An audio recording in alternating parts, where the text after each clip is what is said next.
Breaking news చూస్తున్నాము. అలస్కాలో Putin Trump భేటీ అయ్యారు. అయితే ఇక యుద్ధం గురించి కూడా కొన్ని విషయాలు చర్చించారనే వ్యాఖ్యలు ఇక్కడ తెరపైకి వస్తున్నాయి. ఇక ఉక్రెయిన్ యుద్ధం మాత్రం ఆగదని పుతిన్ చెప్పారు. కానీ చివరికి ఈ ఒప్పందాలు మాత్రం ఏవీ కుదరలేదు. చర్చలు అయితే జరిగాయి కానీ ఏ ఒక్క ఒప్పందం, యుద్ధం గురించి ఒప్పందం అయితే జరగలేదు.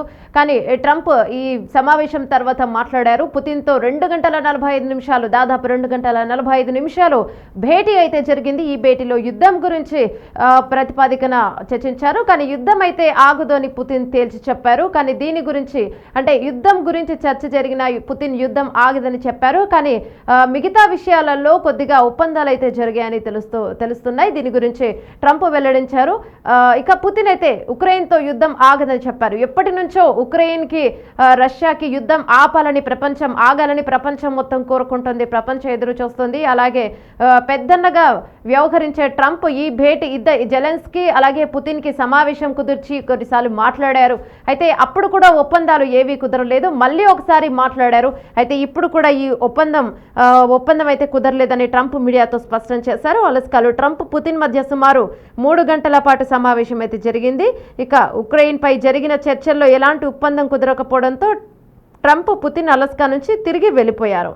ఇక ఈ ఒప్పందం అయితే కుదరలేదు కానీ మిగతా వేరే వాటి గురించి ఒప్పందాలు కుదిరాయని ఒక మాట అయితే తెరపైకి వస్తుంది. వాటి గురించి మాట్లాడే సమావేశం అయ్యి ట్రంప్ అంటే నెక్స్ట్ మళ్ళీ దీని గురించి మాట్లాడతారని కూడా అంటున్నారు. సంక్షోభానికి ముగింపు పలకడానికి సిద్ధంగా ఉన్నానని చెప్పారు పుతిన్. ఆ సంక్షోభాన్ని ఒక విషాదంగా అభివర్ణించారు.